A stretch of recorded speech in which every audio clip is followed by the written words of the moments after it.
حال ہی میں جو ایک قانون منظر عام پر آیا جو بنا تو 4 سال پہلے ہے، لیکن اس کے بارے میں معلومات بعد میں آئیں، اس کے مختلف اسباب اور وجوہات ہیں، اس پر بھی ہمیں خود احتسابی کی ضرورت ہے، خاص طور پر ہم لوگوں کو جن کی ذمہ داریاں بہت زیادہ ہیں۔ لیکن اس کے ساتھ ساتھ یہ ٹرانسجنڈر ایکٹ جو بنا ہے، ٹرانس کا معنی تبدیلی اور جینڈر کا معنی جنس کی تبدیلی کا قانون، عنوان یہ رکھا گیا کہ خواجہ سراؤں کے حقوق کا تحفظ، مگر اس کی آڑ میں ہم جنس پرستی کو قانونی تحفظ دیا گیا۔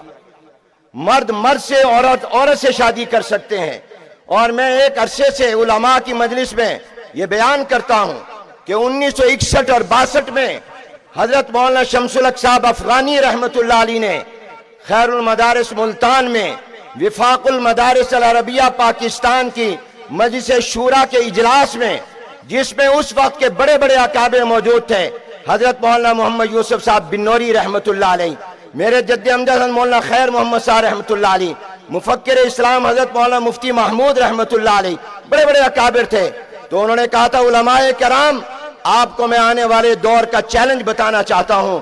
آپ کے لیے چیلنج عیسائیت نہیں ہے، آپ کے لیے چیلنج یہودیت نہیں ہے۔ ایک دور تھا جب ان سے مناظرے ہوتے تھے، اب یہ بطور مذہب نہیں، بطور قوم کے دنیا میں ہیں۔ آج عیسائی بطور مذہب نہیں قوم ہے، یہودی بطور مذہب نہیں قوم کے ہے، جیسے پنجابی بلوچی ایک قوم ہے۔ فرمایا تمہارے لیے آنے والے دور میں چیلنج مغربیت ہے۔ مغرب نہیں کہا، مغربیت کہا۔ یہ وہ چیلنج ہے جو مغربیت اباحیت پسندی کا نام ہے، جو کہتا ہے کہ انسان کا حق پہلے ہے، اللہ کا حق بعد میں ہے، اور انسان کی خواہشات وہ مقدم ہیں، آسمانی تعلیمات بعد میں ہیں۔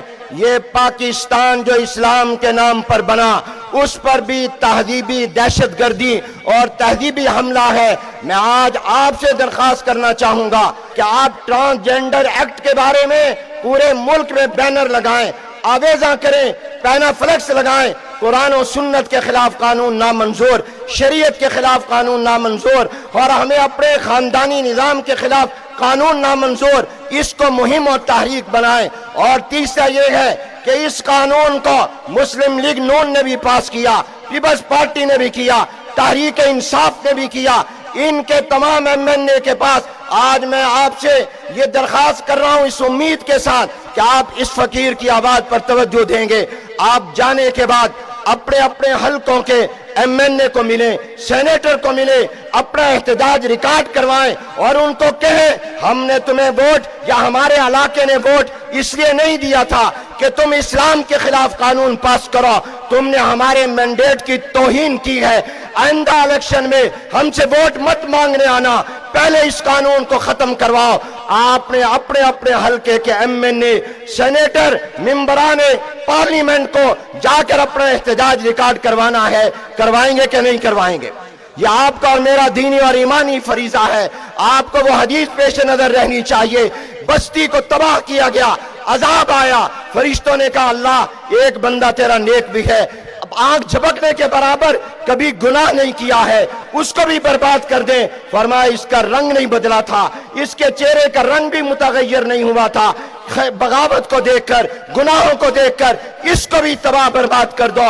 مجھے اور آپ کو اس ملک کو عذاب سے بچانا ہے، قوم کو عذاب سے بچانا ہے۔ سیلاب نے، بے وقت کی بارشوں نے بھی ہماری آنکھیں نہ کھولیں۔ اب تو اٹھو، اب تو غور کرو، اس قانون کے خلاف آپ اپنی آواز کو بلند کریں۔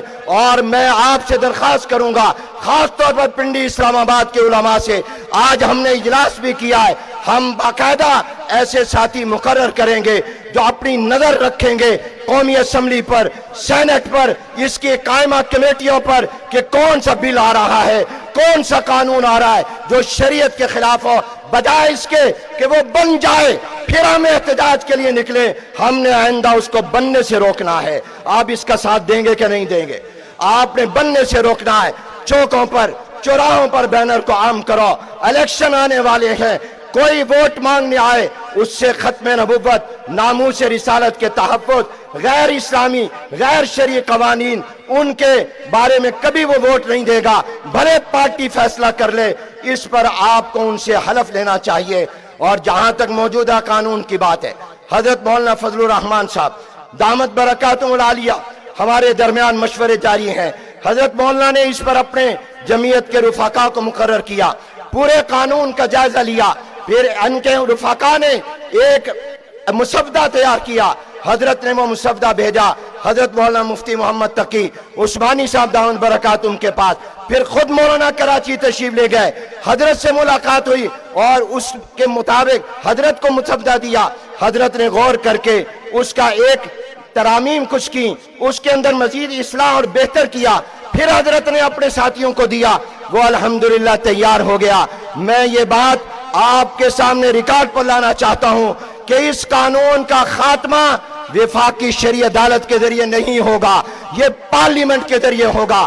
وفاقی شرعی عدالت معاملات کو لمبا کرتی ہے، لٹکاتی ہے، سود کے خلاف اس نے لٹکایا ہے، اس لیے شرعی عدالت میں شرعی انحصار کرنا یہ ہمارے لیے ٹھیک نہیں ہوگا۔ ہمیں پارلیمنٹ موجود ہے، پارلیمنٹ زندہ ہے، ہمیں اسی پارلیمنٹ میں یہ بل لانا ہے اور حضرت مولانا لا چکے ہیں۔ مجھے امید ہے کہ پورا ملک آپ کی پشت پر ہوگا اور انشاءاللہ ایوانوں میں جمعیت یہ جنگ لڑے گی، باہر آپ لڑیں گے۔ ہم نے اس قانون کو بھی ختم کروانا ہے۔ اور آج ایک بات کہہ دوں، یہ پارلیمنٹ جتنے بھی شریعت کے خلاف قانون منظور کر چکی یا کر رہی ہے یا کرے گی بیرونی دباؤ پر، ہم اس کو پاؤں کی نوک پر رکھ